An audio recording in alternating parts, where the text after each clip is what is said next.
correspondent Seth Doane has traveled to an ice-cold spot at the very top of the world for our Sunday morning cover story, all about keeping our future food supply evergreen.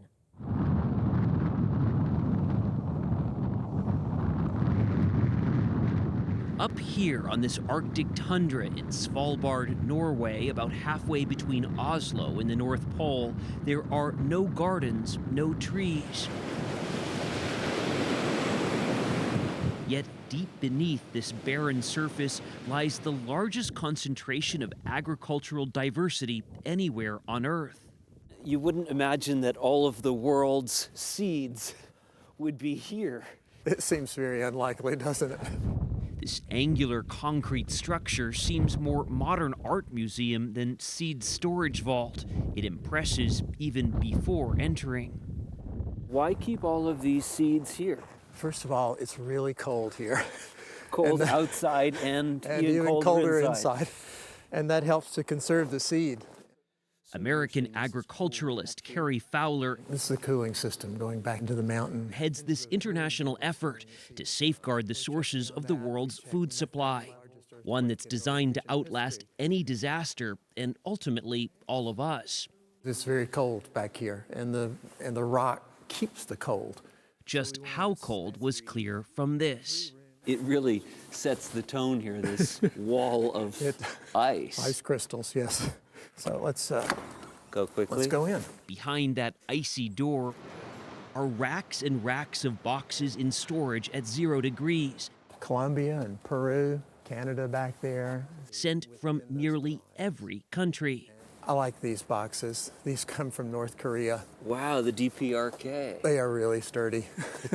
Here, at least, North Korea coexists peacefully with South Korea. No problems that we observe. Détente in deep freeze.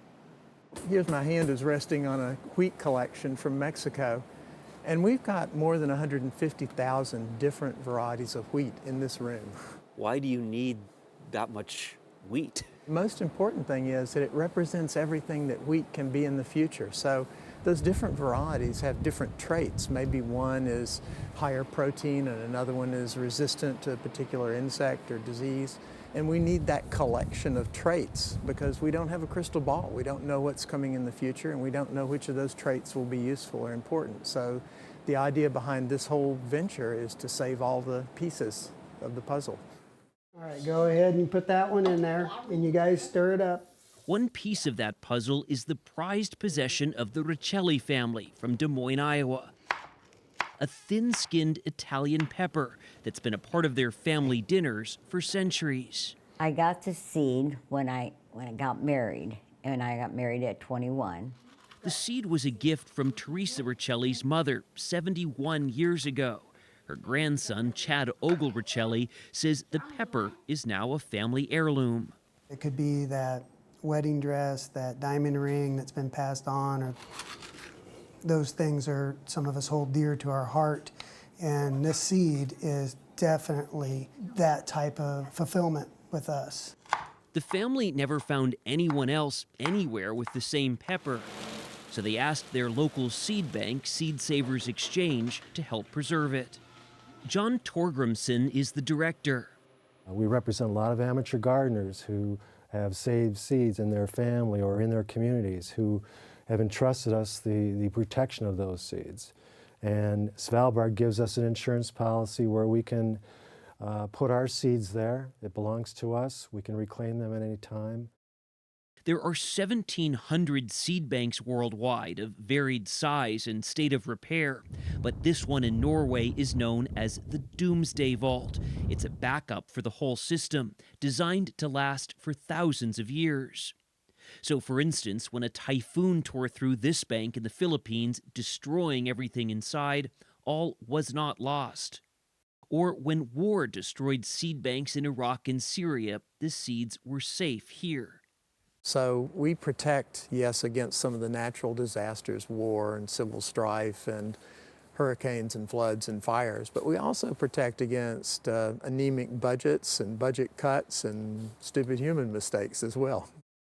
Cultivating land for agricultural use began about 12 to 15,000 years ago. But since industrialization, plant diversity has diminished dramatically, as a handful of big seed sellers control most of what's sold and planted. Since 1900, we've lost more than 75% of our crop diversity.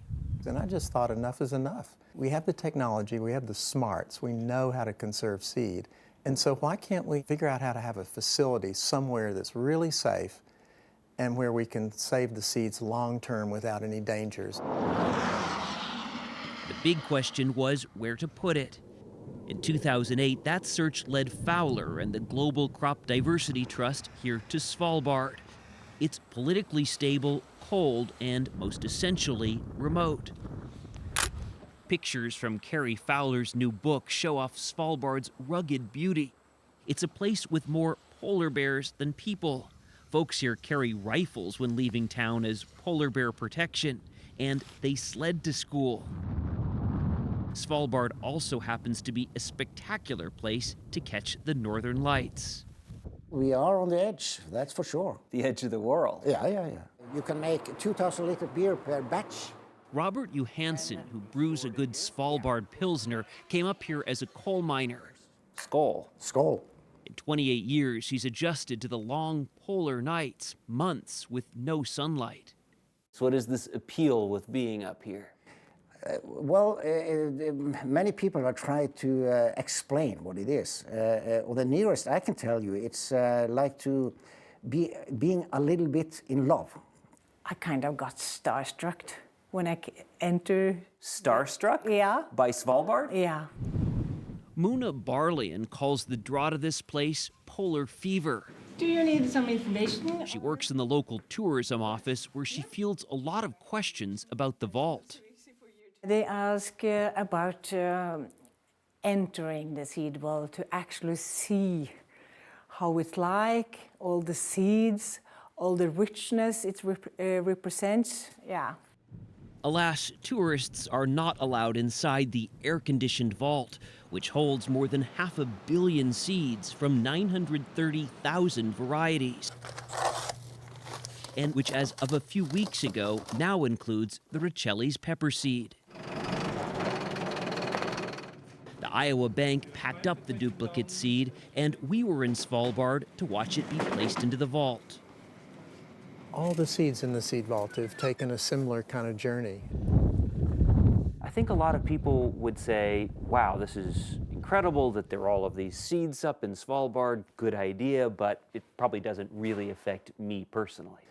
Oh, I think it clearly affects everyone. I mean, we're losing right now something like $160–70 billion a year just in our wheat crop globally, just because of the temperature anomaly that we have in the world, the hotter temperatures. So we're going to need, and plant breeders are working on heat-resistant varieties. So we might not notice it right now, but all these different conditions are affecting today's food supplies. And the answers might be in that seed vault? Absolutely, the answers are in the seed vault. If we have any answers, that's where we're going to find them. A place where history is saved to protect our collective future.